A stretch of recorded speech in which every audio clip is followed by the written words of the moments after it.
दर्शकों, स्वागत है आपका सच द रियलिटी में और मैं हूं आपके साथ टिशा जैन। इस वक्त हमारे साथ मुख्य अतिथि के रूप में मौजूद है महंत प्रताप पुरी जी, जो कि एक आध्यात्मिक नेता है और एक राजनीतिज्ञ भी है और ये भारतीय जनता पार्टी की तरफ से राजस्थान के पोखरन के विधायक भी है। तो सबसे पहले महंत जी, मैं आपका बहुत बहुत स्वागत करती हूँ और आपको धन्यवाद भी करती हूँ कि आपने अपना बहुमूल्य समय हमारे लिए निकाला। आपके लिए शुभकामना और आपके जितने भी दर्शक मुझे इस आराध्य देवी और हमारी शक्तिपीठ कामाक्षा देवी की इस पावन धरा पर उपस्थित होकर के जो दर्शन कर रहे हैं, उन सबको मैं माँ भगवती से प्रार्थना करता हूँ कि उनके ऊपर कृपा बनाए रखें। तो सबसे पहले मैं आपसे जानना चाहूँगी, जैसे कि आप गुवाहाटी शहर आए, आपने माँ कामाख्या के मंदिर के भी दर्शन किए, तो कैसा अनुभव रहा आपका?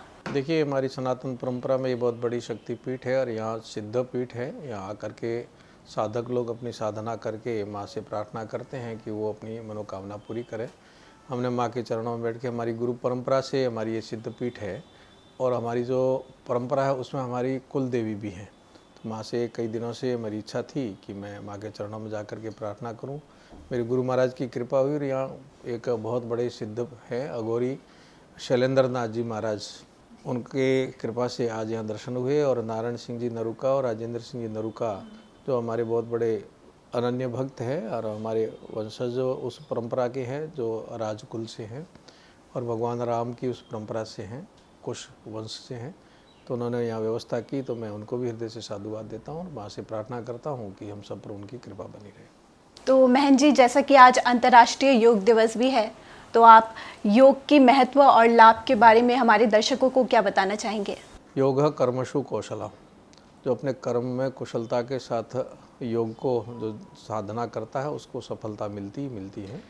योग बाह्य और आभ्यंतर दोनों प्रकार से योग को समझना चाहिए। योग एक ऐसी विद्या है, ऐसी विधा है जो जहाँ से आप देखोगे वह हीरे की तरह चमकता हुआ दिखेगा, परंतु योग के पास हम कितने किस भाव से हैं वही हमें प्राप्ति करता है। योग केवल शारीरिक नहीं, योग आध्यात्मिक, शारीरिक और मानसिक सब प्रकार से हमें बहुत कुछ देता है, परंतु हम उसको किस प्रकार से देखते हैं और किस प्रकार से उसको ग्रहण करते हैं। आज हम कामाक्षा देवी के इस शक्तिपीठ पर हैं, तो यहाँ से मैं यही प्रार्थना करता हूँ कि हमारी जो आभ्यंतर योग शक्ति है, आंतरिक जो योग शक्ति है और हमारी आध्यात्मिक शक्ति है, वो भी हमारी प्रफुल्लित हो और उससे हम पूरी परिपूर्ण हो, तब तो हमें योग का पूरा आनंद आएगा। तो मैं यही प्रार्थना करता हूँ कि शारीरिक भी हमारी शुद्धता रहे, स्वच्छता रहे, मानसिक भी रहे और आध्यात्मिक भी रहे। बहुत ही बढ़िया कहा आपने। तो अब मैं आपसे ये जानना चाहूँगी कि धार्मिक जीवन की ओर आपका झुकाव कब से और कैसे हुआ? ये तो बहुत लंबा विषय हो जाएगा, क्योंकि कुछ प्रारब्ध था मेरा कि मेरे गुरु बहुत सिद्ध थे और मेरी माताजी को रेबीज हो गया था। रेबीज होने के बाद में डॉक्टरों ने मना कर दिया था। मैं उस समय माँ के पेट में गर्भ में था और मेरे कुल वाले मेरे पिताजी मेरे सिद्ध गुरु मोहनपुर जी महाराज के पास लेके गए और जब सबने कह दिया कि डॉक्टरों ने मना कर दिया, आपके चरण आए हैं, आपकी कृपा हो तो सब कुछ संभव हो सकता है। गुरुजी शांत रहे, रात भर अपनी साधना में रहे। प्रातःकाल उठ करके गुरुजी ने कहा कि चिंता मत करो, संतान के रूप में लड़का होगा, वो धर्म और राष्ट्र की जितनी भी बनेगी वो सेवा करेगा और आपका नाम करेगा, जाइए आप घर जाओ। तो मैं सौभाग्यशाली हूँ कि मेरे गुरु की कृपा हुई, मैं और मेरी माताजी दोनों बच गए। माताजी का भी स्वर्गवास हुआ, 105 वर्ष के होके गए और मैं एक संत के रूप में और मेरा जितना भी बनता स्वयं का भी कल्याण करने का प्रयास करता हूँ और गुरु के बताए मार्ग पर भी चलता हूँ।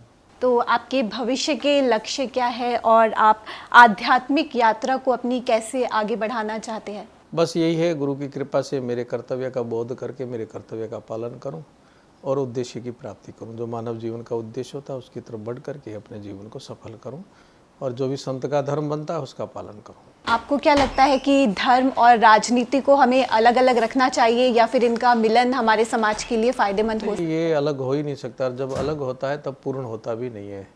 बिना राजनीतिक धर्म का आचरण भी नहीं होता है और बिना धर्म से राजनीति का भी आचरण नहीं होता। यदि राजनीति में धर्म है तो भी वो राजनीतिक रहती है और इसलिए इसका यही मिथक दोनों मिले रहें और मिल करके शुद्ध और सात्विक भाव से, सेवा के भाव से अपने जीवन को लगाएं। बहन जी, जैसा कि आप महिला सशक्तिकरण पर काफ़ी जोर देते हैं, पर राजनीति में अक्सर ये देखा जाता है कि महिलाओं के प्रति अपशब्द का भी इस्तेमाल किया जाता है, उनके साथ अभद्रता भी होती है। हाल ही में स्वाति मालीवाल और राधिका खेरा जैसे भी मामले सामने आए हैं, तो इसके ऊपर आप क्या कहना चाहेंगे? इससे पहले आप देखिए, अच्छा निर्णय लिया है कि आने वाले समय में जो प्रतिशत है सब जगह महिलाओं का सबसे ज़्यादा 30% सब जगह आरक्षित होगा। और मुझे बड़ी प्रसन्नता है कि हमारी राजस्थान की सरकार ने अभी जो भर्ती निकली है शिक्षिकाओं की, उसमें तो 50% कर दिया है। और यत्रस्तु पूज्यते नारी तत्र रम्यन्ते देवता, तो नारी का सम्मान करेंगे तभी हमारी संस्कृति, हमारा राष्ट्र और हम सुरक्षित है। और ये हमारी परंपरा रही है, हमें सब जगह माँ भगवती के स्वरूप में और शक्ति स्वरूपा के रूप में शक्ति को आगे ला करके नारी की पूजन और नारी को प्राथमिकता देंगे, तभी हम आगे बढ़ेंगे। तो महन जी, आपको अपनी आध्यात्मिक यात्रा और राजनीति में ताल रखने के लिए किन चुनौतियों का सामना करना पड़ा है अभी तक? नहीं, कोई चुनौतियाँ नहीं है। जहाँ गुरु कृपा होती है, माँ भगवती की कृपा होती है, वो सब सामान्य हो जाता है और ऐसा भाव भी नहीं है। चुनौतियाँ हैं तो वो अपने आप उसका संकट का हरण करेंगे, हम तो हमारे कर्तव्य का बोध करके पालन करेंगे। आपके अनुसार राजनीति में अभी कौन सी समस्या है जिनको आप हल करना चाहेंगे? देखिए, समस्याओं का राजनीति का मैं विषय नहीं कह सकता हूँ। समस्याएं तो बहुत सारी जहाँ देखते हैं, जो कुछ सेवा का प्रकल्प है वो कभी पूरा होता नहीं है और व्यक्ति जितना करेगा इतना कम ही पड़ता रहेगा। और आवश्यकताएं जैसे बढ़ती है ऐसी उसकी पूर्ति करनी पड़ती है और विकास कभी रुकता नहीं है। और हमें विकास के पथ पर ले जाना देश को। विकसित भारत, सक्षम भारत, समृद्ध भारत और विश्वगुरु भारत, बस ये हमारा उद्देश्य रहे कि उसमें हम सब लोग लगे रहें। तो महन जी, बहुत बहुत धन्यवाद आपका, आपने हमारे लिए इतना कीमती समय निकाला। अंत में आप हमारे दर्शकों को क्या संदेश देना चाहेंगे? देखिए, हम सबका एक ही ध्येय होना चाहिए, जो है भारत विश्वगुरु था, उस भारत को विश्वगुरु बनाने में हम अपने स्वार्थ को छोड़ करके इस लक्ष्य को पूरने में लगे रहें। और जहाँ त्याग और सेवा और समर्पण होगी तो निश्चय हमें सफलता मिलेगी और भारत विश्वगुरु बन करके पुनः मानव को इस आध्यात्मिक शक्ति, भारत की जो विशेष विद्या है, उससे परिपूर्ण करके हम मानव को मानव बनाएं।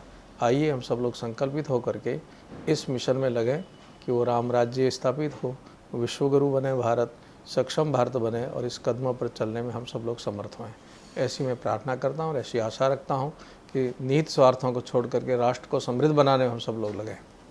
जय वंदे मातरम, जय श्री राम। बहुत बहुत धन्यवाद। मैं आपके कौशल भविष्य और अच्छे स्वास्थ्य की कामना करती हूँ।